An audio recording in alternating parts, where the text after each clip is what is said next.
जय हिंद दोस्तों, स्वागत है आपका आपके अपने YouTube चैनल चुनू जी के सेंटर पर। मैं राकेश कुमार राय उर्फ चुन्ना आपको टेस्ट सीरीज 14 करवाने जा रहा हूं आज, जो रुक्मणी प्रकाशन BSSC इंटर लेवल एग्जाम के लिए बहुत ही इम्पोर्टेंट होने वाली है। तो चलिए देखते हैं। ये रुक्मणी प्रकाशन से है, प्लेटफॉर्म बुक से है, इसको पूरा जरूर देखिएगा। तो सबसे पहले टेस्ट सीरीज 14 है, इसको देखते हैं। पहला सवाल कि भारत के संविधान का कौन सा भाग वित्त संपत्ति अनुबंध और मुकदमे से संबंधित है।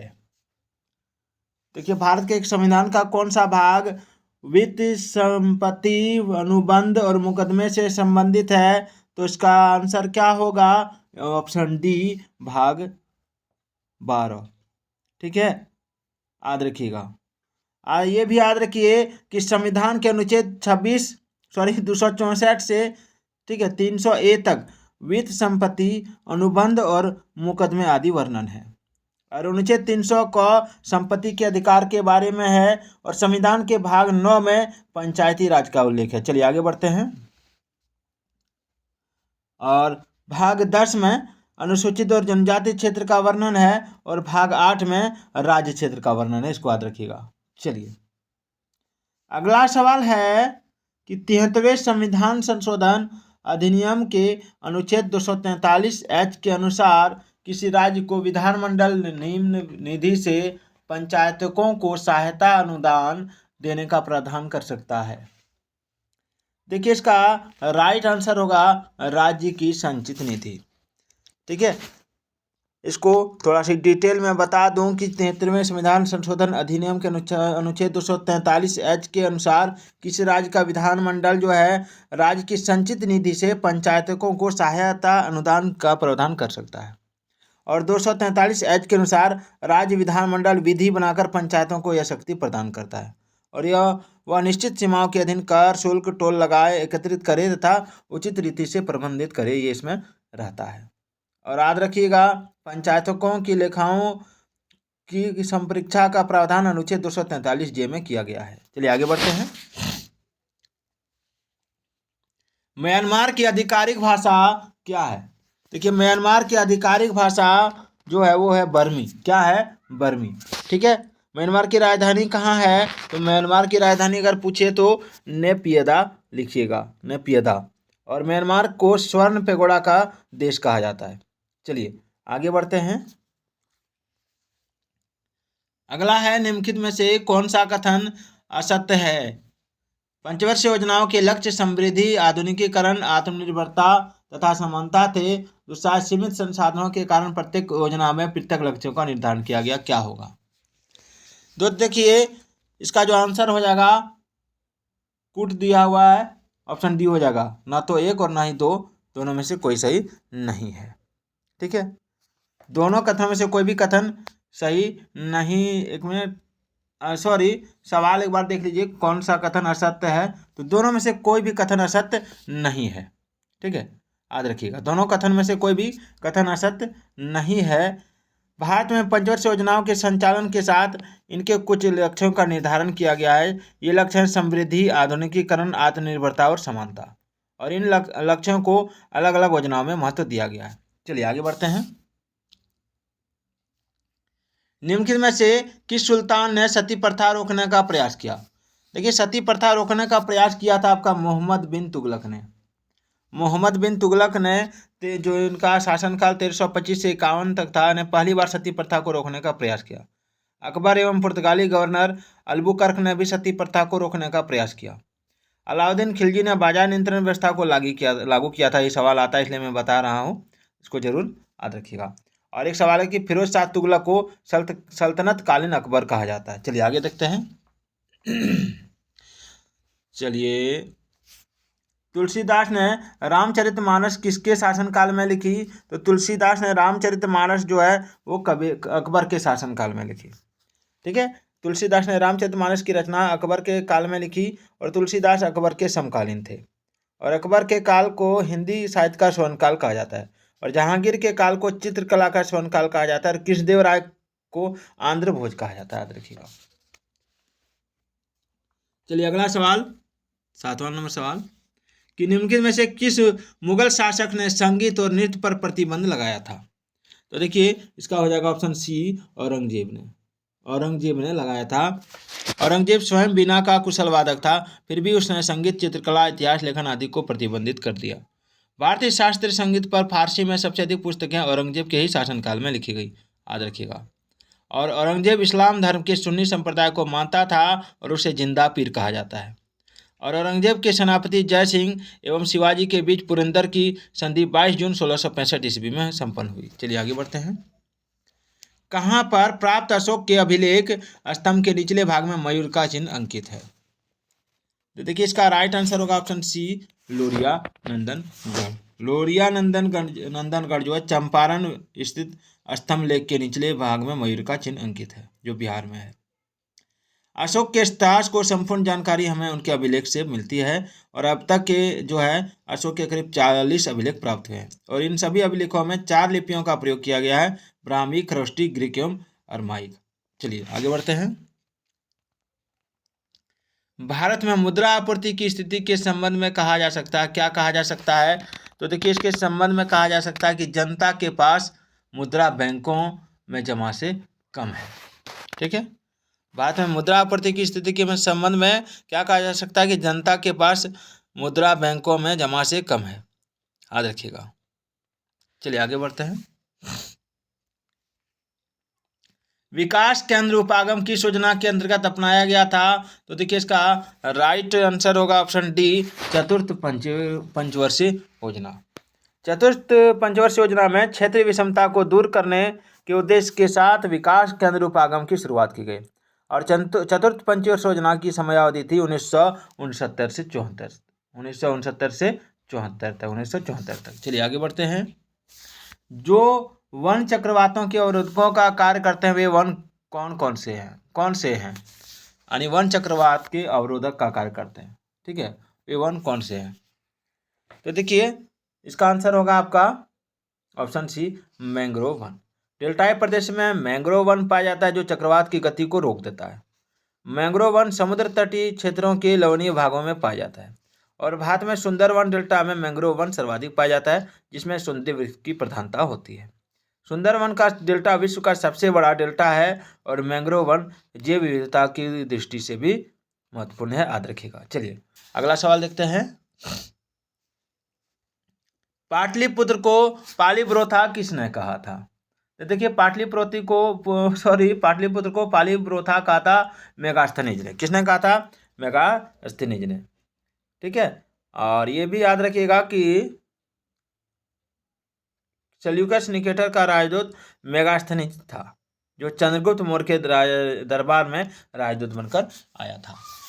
चंद्रग्रहण के दौरान चंद्रमा पर पड़ने वाली पृथ्वी की छाया को कितने भाग में बांटा गया है?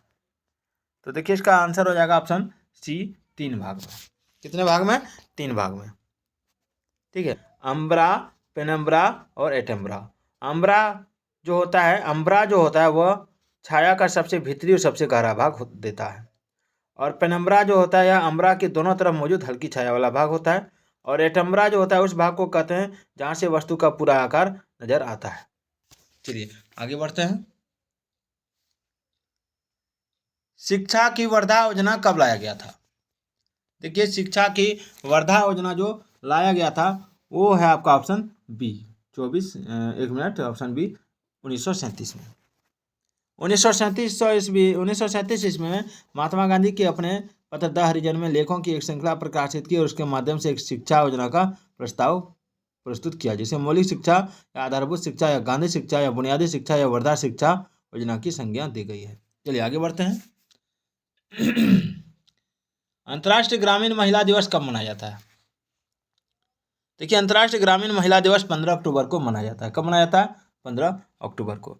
और 24 अक्टूबर को मनाया जाता है यूएन स्थापना दिवस और 31 अक्टूबर को मनाया जाता है इंदिरा गांधी की पुण्यतिथि और याद रखिए 14 अक्टूबर को मनाया जाता है विश्व मानक दिवस। और ये भी बता दूं कि 16 अक्टूबर को विश्व खाद्य दिवस मनाया जाता है और 9 अक्टूबर को विश्व डाक दिवस मनाया जाता है। चलिए आगे बढ़ते हैं। बोधगया के महाबोधि मंदिर का निर्माण किस काल में हुआ था? देखिए बोधगया के महाबोधि मंदिर का निर्माण गुप्त काल के अंत में हुआ था। गुप्त काल के अंत में, गुप्त वंश के काल में। ठीक है, चलिए 17 नंबर सवाल देखते हैं। थोड़ा सा गला बैठा हुआ है। योजना आयोग के स्थान पर नीति आयोग का गठन कब हुआ? चलिए, योजना आयोग के स्थान पर नीति आयोग का गठन कब हुआ? तो देखिए इसका आंसर होगा ऑप्शन ए, 1 जनवरी 2015 को। नीति आयोग जो है, नीति आयोग का गठन की घोषणा 15 अगस्त 2014 ईस्वी को प्रधानमंत्री द्वारा किया गया था, और योजना आयोग का गठन जो है 15 मार्च 1950 में किया गया था। और नीति आयोग जो है, नीति आयोग का अध्यक्ष प्रधानमंत्री होते हैं एवं इसके उपाध्यक्ष को केंद्रीय कैबिनेट मंत्री का दर्जा प्राप्त होता है। याद रखिए, नीति आयोग की वर्तमान संरचना निम्न जो है वो है, आपका अध्यक्ष है अभी नरेंद्र मोदी, जो प्रधानमंत्री प्रधान अध्यक्ष होते हैं, और उपाध्यक्ष है श्री सुमन के बेरी, और मुख्य कार्यकारी अधिकारी CEO है श्री BVR सुब्रमण्यम, और पदन सदस्य है गृह मंत्री, वित्त मंत्री, रेल मंत्री, कृषि मंत्री। चलिए आगे बढ़ते हैं। हदीस है एक, हदीस क्या है? तो देखिए हदीस जो है ये मोहम्मद साहब के कथनों और उनके जीवन से संबंधित घटनाओं का संग्रह है। ठीक है, यानी इसका राइट जो आंसर हो जाएगा वो हो जाएगा आपका ऑप्शन डी। ठीक है, इनमें तो कोई नहीं है, तो मैं आपको बता रहा हूँ कि ये मोहम्मद साहब के कथन और उनके जीवन से संबंधित घटनाओं का संग्रह है। चलिए आगे बढ़ते हैं। वर्ण व्यवस्था से संबंधित पुरुष सूक्त मूलतः निम्न में से किसमें पाया जाता है? ये भी बहुत इंपॉर्टेंट सवाल है, बार बार परीक्षा में पूछा जाता है। इसका राइट आंसर हो जाएगा आपका ऑप्शन सी, ऋग्वेद। ठीक है, वर्ण व्यवस्था से संबंधित पुरुष सूक्त मूलतः ऋग्वेद में पाया जाता है, और याद रखिएगा ऋग्वेद के 10वें मंडल पुरुष सूक्त में समाज को 4 वर्णों में बांटा गया है, जिसमें प्रजापति के मुख से ब्राह्मण का जन्म हुआ, प्रजापति यानी ब्रह्मा, ब्रह्मा के मुख से ब्राह्मण का जन्म माना गया, भुजा से क्षत्र का, जांग से वैश्य का, और पैर से शूद्र की उत्पत्ति बताया गया। और याद रखिएगा कि मनुस्मृति जो है प्रथम विधि की हिंदू पुस्तक है। चलिए आगे बढ़ते हैं। बहमनी राज्य की प्रथम राजधानी निम्नलिखित में से कौन सी थी? तो बहमनी राज्य की प्रथम राजधानी जो है वो थी आपका ऑप्शन बी, गुलबर्गा। चलिए, मेरियाना गर्त कहाँ है? तो देखिए मेरियाना गर्त जो है ये आपका प्रशांत महासागर में स्थित है, और मेरियाना गर्त चैलेंजर गर्त विश्व का सबसे गहरा गर्त है। ठीक है, इसको चैलेंजर गर्त भी कहते हैं। मेरियाना गर्त की गहराई आपका है 11,000, ठीक है 11,022 मीटर, इसको याद रखिएगा। और प्रशांत महासागर की आकृति त्रिभुजाकार है, इसको भी याद रखिएगा। चलिए आगे बढ़ते हैं। पुरुषों के 1983 के विश्व कप क्रिकेट फाइनल में मैन ऑफ द मैच निम्नलिखित में से किसे घोषित किया गया था? तो देखिए इसका राइट आंसर होगा आपका ऑप्शन बी, मोहिंदर अमरनाथ। पुरुषों के 1983 के विश्व कप क्रिकेट फाइनल में man of the match Mohinder Amarnath को घोषित किया गया था। ठीक है, चलिए आगे बढ़ते हैं। भारत में प्रथम न्यूक्लियर ऊर्जा स्टेशन की स्थापना कहाँ हुई? तो देखिए भारत में प्रथम न्यूक्लियर ऊर्जा स्टेशन की जो स्थापना हुई वो हुई आपका तारापुर में। कहाँ हुई? तारापुर में। ठीक है, याद रखिएगा। और ये आपका अनुसंधान रिएक्टर था। और चलिए आगे बढ़ते हैं। चलिए आगे बढ़ते हैं। अनुसंधान रिएक्टर तारापुर तो नहीं था, तारापुर अनुसंधान रिएक्टर नहीं था। मैं बता दूं आपको कि तारापुर जो है, तारापुर अनुसंधान रिएक्टर नहीं था। भारत का प्रथम न्यूक्लियर रिएक्टर की स्थापना 1956 में अप्सरा के नाम से किया गया था। याद रखिएगा, किस नाम से किया गया था? अप्सरा के नाम से। ठीक है, और 1972 में तारापुर जो है, तारापुर में परमाणु ऊर्जा का उत्पादन प्रारंभ हुआ। ठीक है, याद रखिएगा। चलिए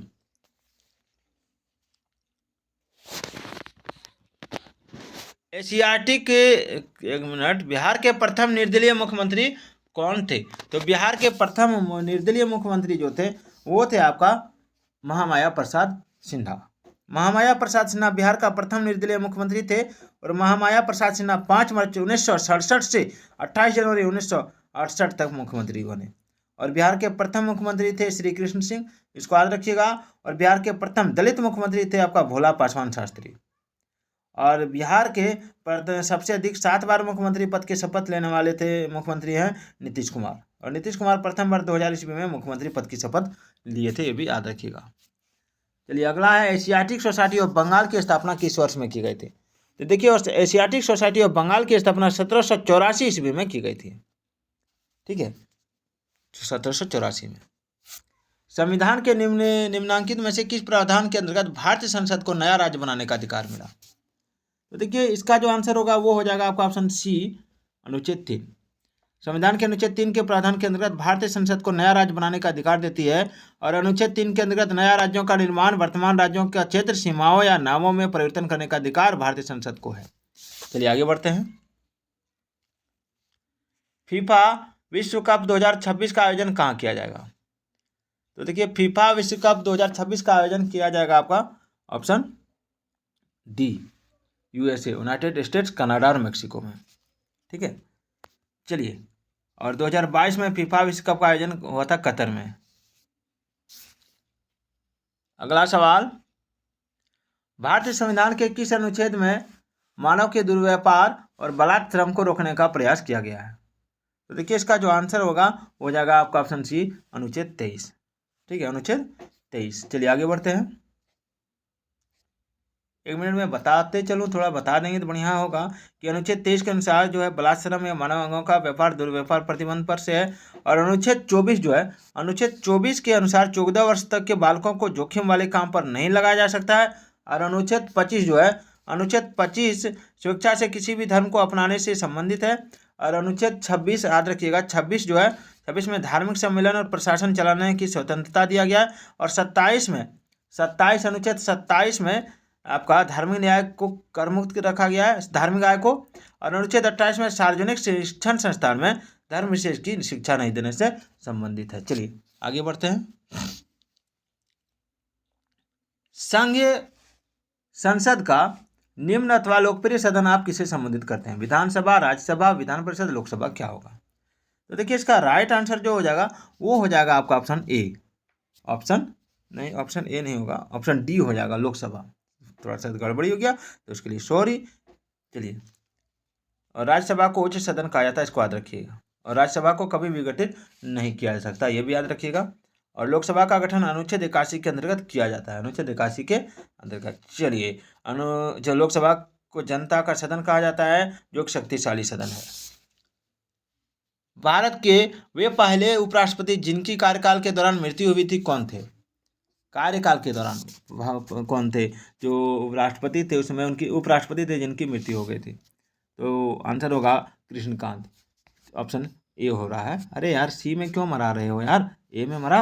हाँ, कृष्णकांत, एकमात्र उपराष्ट्रपति कृष्णकांत 1997 से, ध्यान दीजिएगा, 1997 से 2002 तक जिनकी मृत्यु कार्यकाल में हुई, याद रखिएगा। चलिए आगे बढ़ते हैं। जुलाई 2023 में संयुक्त राज्य अमीरात में, ठीक है, आयोजित 34वें अंतर्राष्ट्रीय जीव विज्ञान ओलंपियाड 2023 में भारत ने कौन सा स्थान हासिल किया? बहुत इंपॉर्टेंट है, इसका आंसर हो जाएगा पहला। जुलाई 2023 में संयुक्त राज्य अमीरात में आयोजित 34वें अंतर्राष्ट्रीय जीव विज्ञान ओलंपियाड 2023 में भारत ने पहला स्थान प्राप्त किया। इस ओलंपियाड में भारत और सिंगापुर ने पहला स्थान प्राप्त किया है। और इस दौरान भारत को 4 स्वर्ण पदक प्राप्त हुआ है। चलिए, और 35वां अंतर्राष्ट्रीय जीव विज्ञान ओलंपियाड 2024 का आयोजन कजाकिस्तान में किया जाएगा। निम्न में से कौन पंचायती राज व्यवस्था को संवैधानिक दर्जा प्रदान करता है? तो ऑप्शन हो जाएगा ए, 11वीं अनुसूची। चलिए, भारत के आर्थिक नियोजन के क्षेत्र में एक शोषण विहीन समाज की स्थापना के उद्देश्य से किसने सर्वोदय योजना प्रस्तुत की थी? तो ऑप्शन ए हो जाएगा, जयप्रकाश नारायण ने। चलिए, और ये हुआ था 1950 में। आगे बढ़ते हैं। 21 अप्रैल को कौन सा दिवस मनाया जाता है? तो 21 अप्रैल को मनाया जाता है आपका सिविल सेवा दिवस, सिविल सेवा दिवस, यानी ऑप्शन ए, याद रखिएगा। तो पंचायती राज दिवस 24 अप्रैल को मनाया जाता है। और विश्व विरासत दिवस 18 अप्रैल को। और पृथ्वी दिवस मनाया जाता है 22 अप्रैल को। चलिए बढ़ते हैं आगे। और एक चीज़, राष्ट्रीय डॉक्टर दिवस मनाया जाता है 1 जुलाई को। पूर्ण स्पर्धा में कीमत का लेन देन आप किसे मानते हैं? तो देखिए, पूर्ण स्पर्धा में कीमत का जो लेन देन होता है वो होता है आपका फर्म से, ठीक है, फर्म से मानते हैं। पूर्ण स्पर्धा के फर्म में प्रवेश करना एवं बाहर निकलना दोनों आसान होता है। चलिए, निम्नलिखित में से भूटान की मुद्रा क्या है? तो भूटान की मुद्रा इसमें आपका नगलू ट्रम है, नगुल ट्रम। याद रखिएगा, इसमें क्या है भूटान की मुद्रा? नगुल ट्रम। चलिए आगे बढ़ते हैं। उस राजा का नाम जो खिलजी वंश से संबंधित नहीं था, कौन है? तो देखिए, खिलजी वंश से संबंधित राजा मलिक काफूर ये खिलजी वंश से नहीं था, ठीक है। मलिक काफूर अलाउद्दीन खिलजी का सफल सेनानायक था, जिसे 1000 दिनार में गुजरात अभियान में खरीदा था। और गुलाम वंश के शासन को समाप्त कर 1290 ईस्वी में जलालुद्दीन फिरोज खिलजी ने खिलजी वंश की स्थापना की और इसने अपनी राजधानी किलकोरी को बनाया। चलिए आगे बढ़ते हैं। अंग्रेजों ने सिक्के ढालने की टकसाल सर्वप्रथम कहाँ स्थापित की? तो देखिए, अंग्रेजों ने सिक्के ढालने की टकसाल सर्वप्रथम स्थापित की आपका कलकत्ता में, ठीक है। और भारत के उस राज्य का नाम बताइए जहां जंगली गधों का एकमात्र अभ्यारण्य स्थित है। तो देखिए, जंगली गधों का एकमात्र अभ्यारण्य स्थित है, तो वो हो जाएगा आपका ऑप्शन बी, गुजरात। चलिए, राष्ट्रमंडल खेल 2022 पदक तालिका में भारत कुल कितने पदक के साथ चौथा स्थान प्राप्त किया था? तो देखिए, इसका राइट आंसर होगा आपका ऑप्शन सी, 61, ठीक है। चलिए थोड़ा सा आगे बढ़ते हैं। अरावली पर्वत श्रृंखला निम्नलिखित में से किस राज्य में अवस्थित नहीं है? तो देखिए, अरावली पर्वत श्रृंखला जो है वो आपका किसमें नहीं है? तो वो हो जाएगा आपका गुजरात, राजस्थान, हरियाणा, पंजाब। तो इसमें हो जाएगा पंजाब में, पंजाब में नहीं है, ठीक है, पंजाब में अवस्थित नहीं है। चलिए आगे बढ़ते हैं। लोक लेखा समिति अपनी वार्षिक रिपोर्ट किसे पेश करती है? तो लोक लेखा समिति अपनी वार्षिक रिपोर्ट जो है, ठीक है, वो पेश करती है राष्ट्रपति को। लोक लेखा समिति यानी CAG कैग। चलिए आगे बढ़ते हैं। किस भारतीय राज्य में ईसाई जनसंख्या का प्रतिशत उच्चतम है? तो देखिए, ईसाई जनसंख्या का प्रतिशत उच्चतम है आपका मिजोरम में, ठीक है। चलिए मैं कुछ बता दूं आपको कि धार्मिक समुदाय में हिंदू जो है 79.8% है आपका इंडिया में। 2011 की जनगणना के अनुसार, 2011 की जनगणना के अनुसार हिंदू जो है 79.8% है, ठीक है। वहीं आपका मुस्लिम है 14.2%, ठीक है, याद रखिएगा। उसके बाद ईसाई है 2.3%, ठीक है। उसके बाद आपका सिख है 1.7%, ठीक है। उसके बाद आपका बौद्ध है 0.7%, ठीक है, याद रखिएगा। उसके बाद वो आपका जैन है 0.4%, इसको भी याद रखिएगा। और आपका अन्य में आ जाएगा 0.7%। चलिए आगे बढ़ते हैं। भारत के किस संविधान का निम्नलिखित में कौन सा अनुच्छेद पाकिस्तान के कुछ प्रवासियों की नागरिकता के अधिकारों से संबंधित है? तो देखिए, इसका आंसर हो जाएगा आपका ऑप्शन ए, अनुच्छेद 60, ठीक है। और याद रखिएगा, अनुच्छेद 5 से 11 जो है नागरिकता से संबंधित प्रावधानों का उल्लेख है, इसको बढ़िया से याद रखिएगा। और भारत में एकल नागरिकता का प्रावधान है। और अनुच्छेद 4 में पहली बार चौथी अनुसूची के संशोधन तथा अनुपूरक, आनुषंगिक और परिणामिक विषयों का उपबंध करने के लिए अनुच्छेद 2 तथा 3 के अंतर्गत बनाई गई विधियां शामिल है।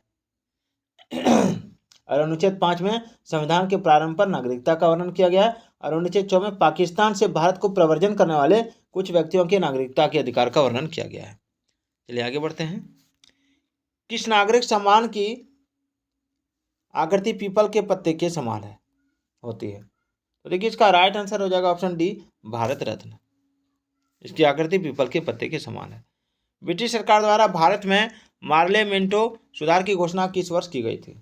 तो देखिए, इसका जो राइट आंसर हो जाएगा वो हो जाएगा आपका ऑप्शन सी, ठीक है, ऑप्शन सी, 1909 में। देखिए, नवनिर्मित संसद भवन में कुल कितने सांसद को बैठने की क्षमता है? तो इसमें हो जाएगा आपका ऑप्शन डी, 1272। हाल ही में भारतीय भूविज्ञान सर्वेक्षण GSI ने किस राज्य के समुद्री क्षेत्र से एकत्र किए तलछट के नमूने में दुर्लभ धातु वेनेडियम की खोज की? तो देखिए, इसका राइट आंसर हो जाएगा आपका ऑप्शन सी, गुजरात, ठीक है। वेनेडियम जो है चांदी की तरह श्वेत धातु है, जो मुख्यतः तन्य एवं अघातवर्ध भी होता है और इसकी परमाणु संख्या 23 होती है, यह भी याद रखिएगा। और यह धातु शरीर के लिए रक्त शर्करा के स्तर को कम कर सकता है। और इस्पात में वेनेडियम मिलाने से इस्पात अधिक कठोर बन जाता है, जिस कारण इसे औजार बनाने के लिए बहुत प्रयोग किया जाता है। 20 सितंबर 2023 को गणेश चतुर्थी के अगले दिन पारंपरिक रूप से नुआखाई उत्सव कहाँ मनाया गया? तो देखिए इसका आंसर होगा उड़ीसा में। नुआखाई राज्य में एक वार्षिक फसल उत्सव है उड़ीसा में, जो नए चावल के मौसम के आगमन का प्रतीक है। और नुआखाई उत्सव, नकलेश्वर उत्सव, कलिंग महोत्सव, कोरनाक नृत्य महोत्सव, राजा परवा, रथ यात्रा, छऊ जैसे जो प्रमुख महोत्सव है उड़ीसा में आयोजित किया जाता है, याद रखिएगा। और उत्तरायण त्यौहार गुजरात में मनाया जाता है। चलिए आगे बढ़ते हैं। 31 मार्च 2023 को नाटो संगठन का नया 31वां सदस्य राष्ट्र बना, कौन बना? तो इसका जो राइट आंसर होगा वो आपका ऑप्शन सी, फिनलैंड। फिनलैंड, ठीक है। चलिए 51 नंबर सवाल, मैं आपको कमेंट करने के लिए बोलूँगा, आप कमेंट जरूर कीजिएगा कि कांच को गहरा नीला रंग किससे मिलता है? कांच को गहरा नीला रंग किससे मिलता है? तो मैं बता दूं आपको थोड़ा बहुत कि कांच में गहरा काला रंग जो होता है वो आपका रजत ब्रोमाइड से मिलता है, याद रखिएगा। तो गहरा नीला रंग किससे मिलता है ये आपको कमेंट करना है। अगर आप कमेंट नहीं कीजिएगा तो मैं जानूंगा कि आप लोग मेरे वीडियो को पूरा नहीं देखते हैं। चलिए साइंस का मैं अलग से वीडियो बनाऊंगा, ठीक है। साइंस का मैं अलग से वीडियो बनाऊंगा, इसमें 25 प्रश्न है साइंस का, जिसका मैं आपको अलग से वीडियो दूंगा, ठीक है। तो फिर मिलते हैं एक नए जनरल स्टडीज के साथ। तो जय हिंद, जय भारत।